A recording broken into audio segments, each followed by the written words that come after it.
Assalamualaikum warahmatullahi wabarakatuh. Perkenalkan saya Triwidi Kuswanti, mahasiswi kelas 19 8B07, Prodi Sistem Informasi, Universitas Bina Sarana Informatika dengan NIM 192071115. Video ini dibuat untuk melengkapi tugas individu saya dalam mata kuliah Bahasa Indonesia untuk tugas ketiga mengenai analisa bahasan dari pidato seorang tokoh. Saya akan memaparkan analisa bahasa yang saya dapatkan dari sebuah video pidato Cinta Laura. Terima kasih atas kesempatannya pagi ini untuk berbicara. Jujur, saya rasa seringkali Pancasila dibicarakan dari sisi yang sangat abstrak sehingga susah dimengerti oleh orang awam seperti saya sendiri. Dan saya harap pidato saya hari ini dapat dimengerti oleh semua. Pancasila. Sebuah kata yang sering diucapkan tanpa penghayatan yang tulus akan artinya. Kadang terasa seakan kata tersebut disalahgunakan, dimanfaatkan demi terlihat nasionalis, empatis, dan penuh kebajikan di mata publik. Seakan seperti prinsip bangsa kita diatasnamakan demi popularitas dan kepentingan pribadi. Jujur, inilah kegelisahan dan keresahan yang dirasakan kami kaula muda. Karena minimnya pemahaman krusial di balik 9 huruf yang menjadi jantung dari identitas bangsa ini. Negara yang kita cintai, yaitu Republik Indonesia. Pancasila melambangkan sebuah ideologi negara yang merangkul dan memandang setiap penduduknya setara. Dengan tujuan untuk membina dan membangun negara yang tidak ditujukan untuk kelompok masyarakat tertentu baik atas dasar kelas, agama, ras, atau budaya. Namun pada kenyataannya apa yang terjadi di sekitar kita sekarang? Hak manusia dalam kehidupan pribadinya dipolitisasi, kebencian terhadap sesama manusia disebarkan atas nama agama. Nama Tuhan digunakan untuk menambah dan memperkuat kekuasaan. Dan yang paling mengkhawatirkan adalah rakyat kecil semakin tersingkirkan. Saya tidak sekedar berbicara dari segi ekonomi, tapi dari segi pengetahuan.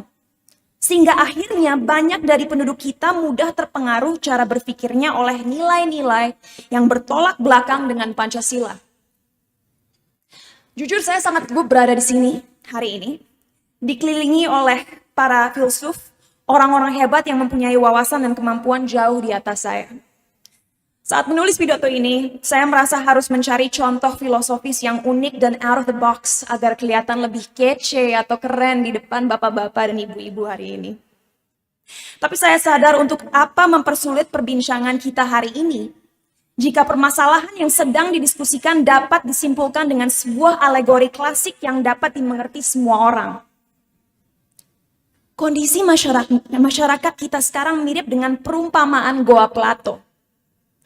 Dalam alegori tersebut, Plato bercerita tentang sekelompok tawanan yang seumur hidupnya diikat, menghadap dinding, dan hanya bisa melihat bayang-bayangan yang berbentuk manusia di dinding yang disebabkan oleh api yang berkobar di lubang masuk goa. Pada suatu hari, seorang tawanan dilepas, dibaksa keluar, dan disuruh melihat sumber dari bayangan itu semua. Tapi apinya membuat matanya silau. Ia lebih suka melihat bayangan karena itu persepsi dunia yang ia mengerti sepanjang hidupnya. Lama-lama ia terbiasa melihat api dan akhirnya keluar melihat matahari. Simbol kebenaran. Dan akhirnya melihat dunia yang sesungguhnya. Saat ia kembali ke goa untuk membebaskan kawan-kawannya, mereka marah dan membunuhnya. Karena merasa bahwa ilusi yang mereka pikir adalah realita telah dihancurkan. Seringkali manusia memilih untuk hidup dalam kegelapan karena kebenaran membuat mereka tidak nyaman. Separatisme, konflik agama, diskriminasi dalam segala bentuk semakin sering terjadi karena arah pandang masyarakat yang dipaksa untuk terpusat kepada bayang-bayang yang menggambarkan sebuah realita yang dipenuhi kebencian, ketakutan, dan kekerasan. Sebuah realita yang membedakan antara aku dan kamu, mereka dan kita, sehingga suara-suara yang berusaha mendorong rasa cinta, kerjasama, dan toleransi dibungkam karena mengancam persekutuan dan kelompok-kelompok yang mendapat keuntungan dari terpecah belahnya negara kita. Sama seperti matahari dalam perumpamaan Goa Plato, sumber informasi dan realita, yaitu kebenaran di dunia kita, dihadang. Sehingga masyarakat, apalagi rakyat kecil, lebih rentan terjerumus dalam pemikiran yang sesat dan sempit. Bung Karno pernah mengatakan, orang tidak bisa mengabdi kepada Tuhan dengan tidak mengabdi kepada sesama manusia. Sila pertama, ketuhanan yang Maha Esa, mengatakan bahwa kita harus menghormati dan bekerja sama antar pemeluk agama dan penganut kepercayaan berbeda-beda dan tidak memaksa suatu kepercayaan kepada orang lain. Disinilah pendidikan formal maupun informal, berita dan media pada umumnya bertanggung jawab untuk mengingatkan kembali penduduk bangsa kita akan nilai-nilai fundamental dari setiap kepercayaan yang ada di negara ini. Menyadarkan masyarakat bahwa setiap agama dan kepercayaan, apapun itu, membantu manusia agar memiliki kompas moral untuk mencintai dan memperlakukan satu sama lain dengan hormat dan adil.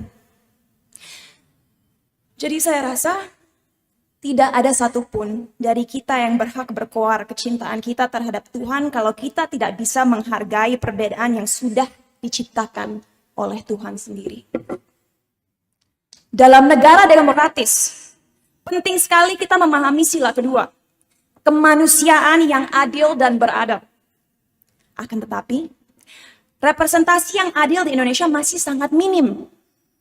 Mewakili generasi Bunda, saya bisa bilang sangat disayangkan bahwa masih jarang sekali seorang perempuan atau seseorang dari suku minoritas atau agama minoritas direpresentasikan dengan kedudukan tinggi dalam sebuah korporasi atau institusi besar, politik maupun media.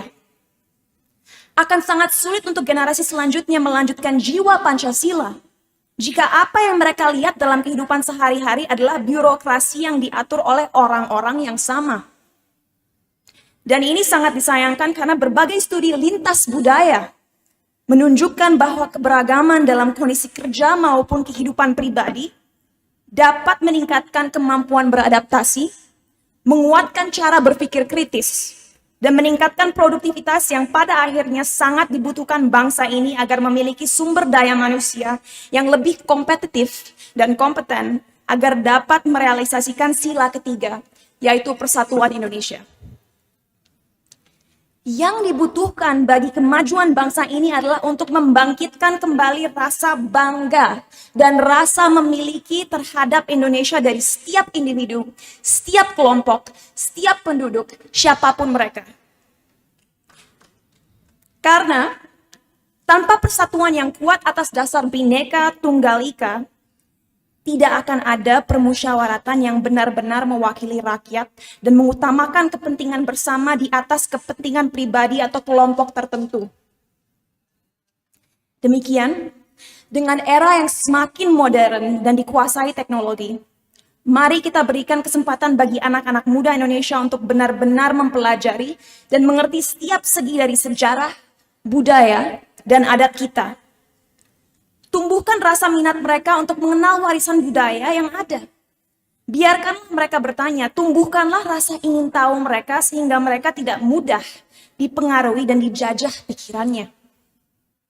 Agar pada akhirnya mereka dapat menghormati hak-hak sesama manusia apapun perbedaan yang ada. Yang pada akhirnya dapat membimbing negara ini menuju sila kelima, yaitu keadilan sosial bagi seluruh masyarakat Indonesia. Saya bukan siapa-siapa di sini, tapi sebagai warga negara Indonesia, saya yakin kita semua dapat setuju bahwa visi Bung Karno untuk membangun dunia di mana semua bangsanya hidup dalam damai dan persaudaraan adalah suatu hal yang kita semua inginkan. Oleh karena itu, saya menghimbau semua orang yang menyaksikan saya hari ini untuk bersama-sama membuka perbincangan bagi generasi selanjutnya mengenai seberapa krusialnya ideologi bangsa kita bagi perkembangan dan kelangsungan Indonesia. Mimpi kita tidak bisa hanya tertuju dan berhenti pada tahun 2045 saat Indonesia menjadi ekonomi keempat terbesar dunia. Tidak. Ada sekitar 1.340 suku di negara ini. Kita harus berani bermimpi lebih besar. Menjadikan Indonesia pelopor dalam merangkul dan mempersatukan setiap perbedaan yang ada. Menjadi contoh dunia akan bangsa yang benar-benar peduli kemanusiaan dan kesejahteraan rakyatnya. Menjadikan Pancasila sebuah ideologi yang mempengaruhi evolusi dunia. Terima kasih. Cinta Laura, dia memang bukan seorang tokoh politik, tokoh agama, atau tokoh nasional, tapi dia hanya artis muda dengan memiliki jiwa nasional. Salah satu dari sekian banyak pemuda Indonesia yang terus memiliki jiwa nasionalismenya untuk Indonesia. Contoh dalam pidato kali ini, dia mengungkapkan akan pentingnya jiwa Pancasila untuk ideologi bagi generasi di Indonesia. Namun kali ini bukan tentang apa yang dia bahas, namun sesuai tugas yang diberikan, yaitu menganalisa gaya bahasa dari pidato sebuah tokoh. Berikut analisa yang didapat oleh saya dari pidato Cinta Laura mengenai Pancasila sebagai ideologi yang mempengaruhi evolusi dunia. 1. Gaya bahasa. Narasi personal. Penulis menggunakan pendekatan personal seperti, jujur saya rasa, menciptakan kesan berbicara langsung dengan audiens. Retoris dan persuasif. Teks memanfaatkan pertanyaan retoris, alegori, dan kutipan untuk menyampaikan pesan dengan kuat dan menggerakkan emosi audiens. Penggunaan alegori. Perumpamaan gua Pluto digunakan sebagai metafora untuk menjelaskan kondisi sosial, menunjukkan pemahaman mendalam dan daya tarik filosofis. 2. Pilihan kata. Beragam tingkat formalitas. Penggunaan kata seperti jujur atau catch menunjukkan campuran bahasa formal dan informal, mungkin untuk mendekatkan diri dengan audiens muda. Terminologi ideologis. Kata seperti Pancasila, persatuan, dan kemanusiaan menonjol sebagai tema sentral.